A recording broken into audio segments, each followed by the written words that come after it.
اسلامی مداخلت۔ شیخ صاحب خود کہتے ہیں کہ وہ چند لمحے مبہوت رہ گئے، کچھ بول نہ سکے۔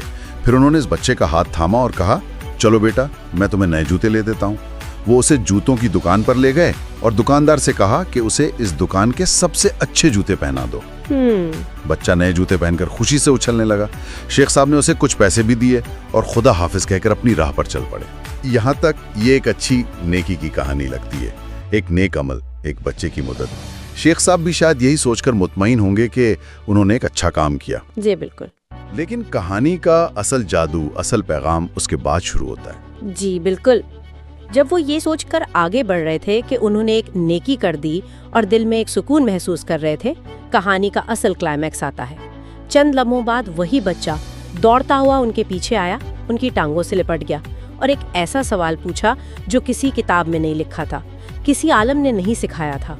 اس نے موسومیت سے پوچھا، آپ اللہ ہو؟ یہ سوال، یہ کسی بھی انسان کو اندر تک ہلا دینے کے لیے کافی ہے۔ یہاں الہیات اور فلسفے کی تمام بڑی بڑی بحثیں ایک معصوم بچے کے سادہ سے سوال میں سمٹ گئی ہیں۔ صحیح۔ اس بچے کے لیے جس نے رات کو خدا سے دعا مانگی تھی، اس کی دعا کا جواب دینے والا ہی خدا کا روپ تھا۔ وہ شیخ صاحب کو ایک شخص کے طور پر نہیں دیکھ رہا تھا، انہیں اپنی دعا کی عملی شکل کے طور پر دیکھ رہا تھا۔ یہ ایک بہت گہرا روحانی نقطہ ہے۔ شیخ صاحب بھی اس سوال پر کانپ کر رہ گئے۔ انہوں نے بچے کو اٹھایا، اسے پیار کیا اور کہا، نہیں بیٹے، میں تو تمہارے جیسا ایک عام انسان ہوں۔ اس پر بچے کا جواب اور بھی حیران کن تھا۔ وہ بولا، اچھا تو پھر آپ اللہ کے دوست ہو؟ واہ! میں نے رات کو اللہ جی سے دعا مانگی تھی۔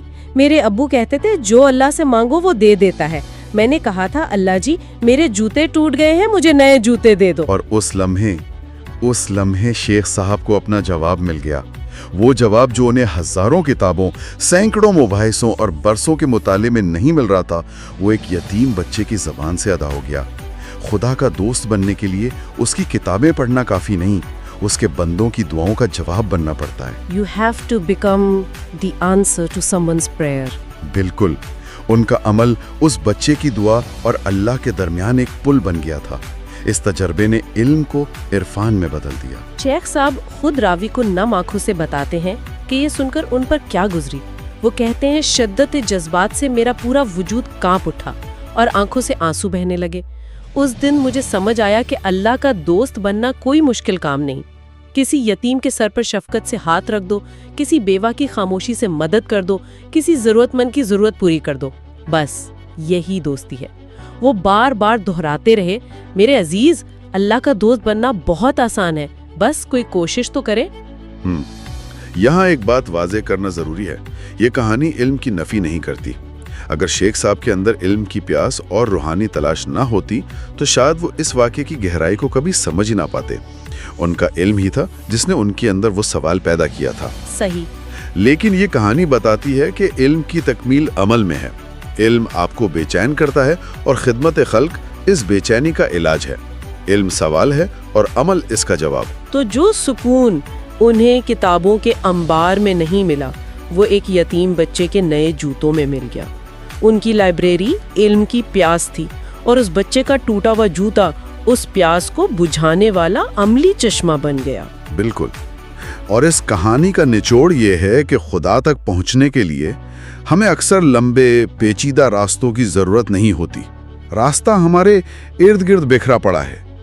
ہم ولایت اور قرب الہی کے بڑے بڑے تصورات میں کھوئے رہتے ہیں، جبکہ شاید ولایت کا سب سے بڑا دروازہ کسی کی ضرورت پوری کرنے میں چھپا ہے، کسی کی دعا کا جواب بن جانا۔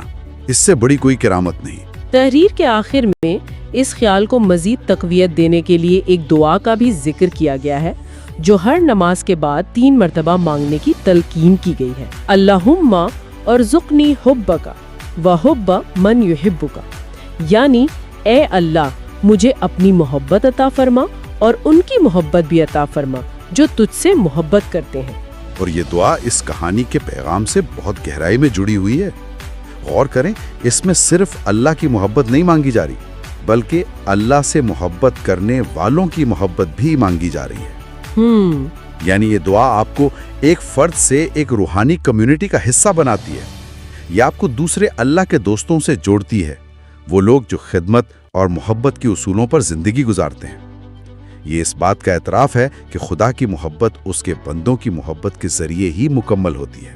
تو اس گہرے جائزے سے یہ بات سامنے آتی ہے کہ روحانیت کی بلند ترین منزلیں اکثر انسانی ہمدردی کے سب سے سادہ راستوں سے ہو کر گزرتی ہیں۔ شیخ صاحب کی کہانی ہمیں بتاتی ہے کہ بعض اوقات سب سے بڑا روحانی استاد کوئی کتاب نہیں بلکہ کسی غریب کی ضرورت ہوتی ہے۔ یہ واقعہ ہمیں سوچنے پر مجبور کرتا ہے کہ حقیقی علم کا مقصد کیا ہے۔ کیا یہ صرف ذاتی سمجھ بوجھ اور ذہنی تسکین کے لیے ہے، یا اس کا اصل امتحان دوسروں کی خدمت میں ہے؟ شیخ صاحب کا تجربہ بتاتا ہے کہ علم جب تک عمل کے سانچے میں نہ ڈھلے وہ ایک بے چین سوال بن کر روح کو تھکاتا رہتا ہے۔